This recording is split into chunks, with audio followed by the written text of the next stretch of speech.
Pria ini bernama Ben Carson. Ben adalah seorang dokter bedah ahli syaraf terbaik. Ben memiliki seorang istri bernama Candy dan 2 orang anak.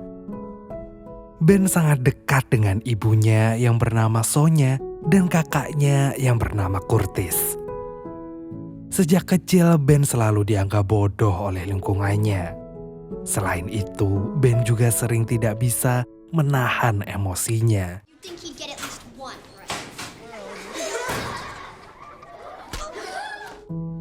Setelah memukul teman yang mengejaknya bodoh, Ben dan ibunya dipanggil kepala sekolah. Di saat bersamaan, ibunya juga dapat laporan tentang nilai Ben yang juga jelek. Sepulangnya dari sana, Sonya menasehati Ben. I'm dumb, Mother. No, you ain't. You a smart boy. Using that smartness. Now, if you keep getting grades like that, you're gonna spend the rest of your life mopping floors in a factory, and that ain't the life I want for you. Yes, Mother. Sonya ini sebenarnya buta huruf, tapi anaknya nggak ada yang tahu. Ben sendiri sebenarnya nggak bodoh, tapi dia terhambat membaca. Karena ternyata Tell me what them cereal boxes is on the shelf. Sure. Can you? Only one around here gonna be needing glasses. setelah punya kacamata dan belajar, nilai Ben mulai membaik meski sedikit. Setiap Ben merasa dirinya bodoh, Sonya selalu menyemangatinya. Doing much better. Yes. Suatu hari saat berada di gereja, Ben mendengar ceramah pendeta. Dengan penuh semangat, ia pulang dan merasa termotivasi untuk menjadi seorang dokter. Mother, I want to be a doctor. Sementara itu, Sonya ternyata punya trauma masa lalu. Ia akhirnya mendatangi psikiater karena depresi. Di situ diketahui kalau Sonya yatim piatu dan dulu tinggal di panti asuhan. Ia menikah saat usia 13 tahun dan punya 2 anak. Tapi sejak 5 tahun yang lalu, suami Sonya meninggalkan mereka demi perempuan lain. I'm so dumb. Yeah, my boys are gonna turn out the same way. I can't even read. I even think about killing myself. Untuk mengatasi depresinya, Sonya harus dirawat di rumah sakit jiwa beberapa waktu. Ben dan Curtis dititipkan ke tetangga. Sonya ngakunya mau menemui saudaranya dan bukan ke rumah sakit jiwa. Selama ibunya di rumah sakit jiwa, Ben belajar dengan giat. Nilainya terus membaik dan ibunya kembali pulang dengan lebih sehat. I didn't cheat. I didn't say you did. 24 out of 25.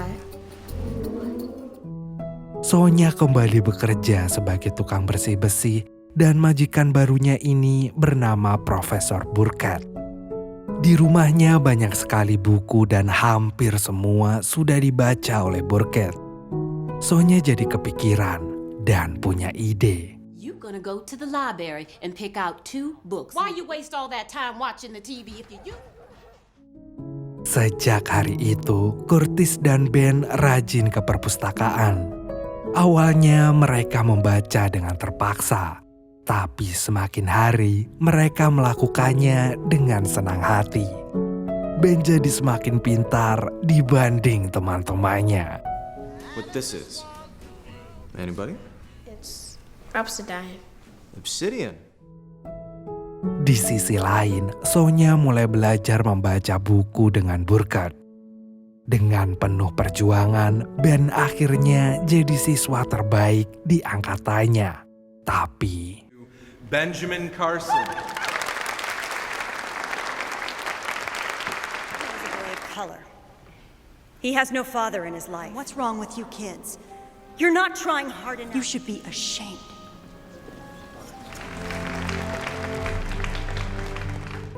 merasa terhina, Sonya bertekad membuktikan diri pada semua orang. Dari tabungan Sonya, mereka bisa pindah ke rumah sendiri dan ke sekolah yang lebih bagus. Di sekolah barunya, Ben sering dihina karena bajunya kuno dan juga jelek. Hal itu sangat mengganggu Ben. Selain itu, Ben juga semakin sulit mengontrol emosinya yang berlebihan. Jerome.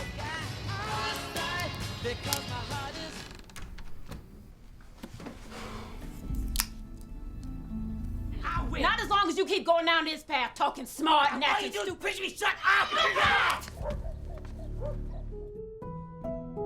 Suatu hari di sekolah, Ben yang sedang merasa kesal bertengkar dengan temannya. Di meja ada sebuah pisau dan akhirnya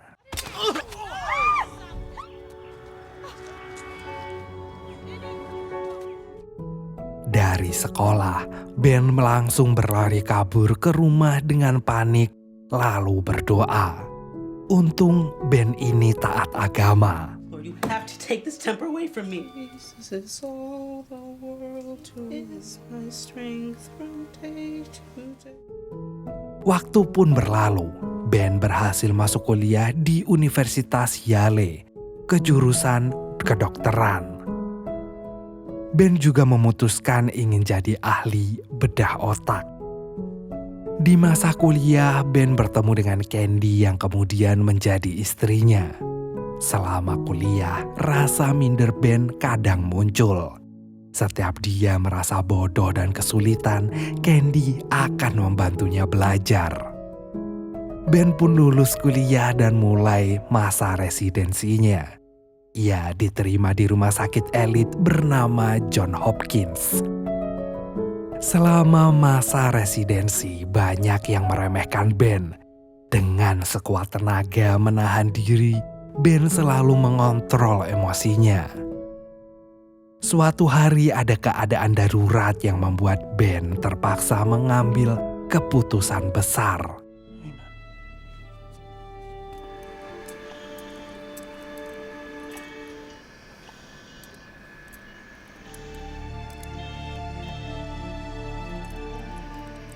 Cottonoids, please. Operasi nekat itu berhasil, tapi Ben tetap dimarahi habis-habisan oleh atasannya karena menyalahi prosedur. Meski begitu, atasannya tetap bilang, Congratulate you on taking the proper action in spite of its possible consequences. dan waktu pun berlalu. Kini Ben telah menjadi kepala dokter bedah saraf anak di rumah sakit. Suatu hari ada pasien dengan kondisi kejang terus karena kelainan otak. Tidak ada dokter yang bisa melakukan tindakan, tapi Ben berani mencobanya. Ben melakukan operasi selama 10 jam dan dia berhasil. Operasi yang dia lakukan baru pertama kali terjadi. Dan kesuksesan Ben itu langsung tersebar dan menghebohkan media. Sementara itu, Candy yang sedang hamil mengalami masalah dengan janinnya. Fine.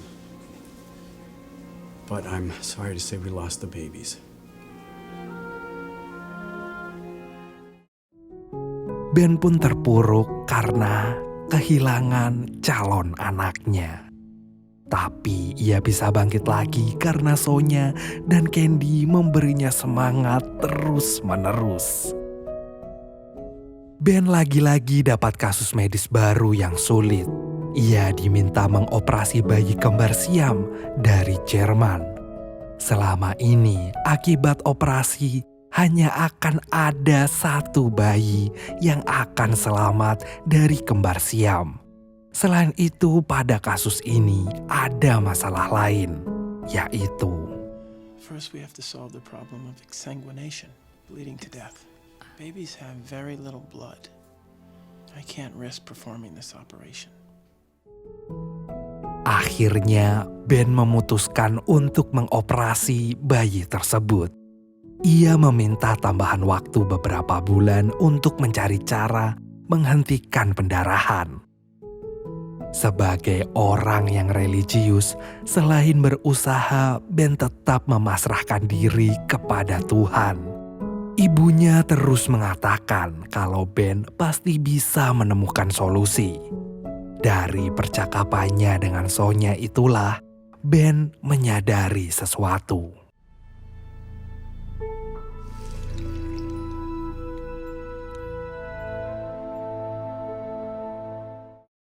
Persiapan operasi pun dimulai. Ben memastikan operasi tersebut bisa berjalan lancar. Akhirnya, hari operasi pun tiba.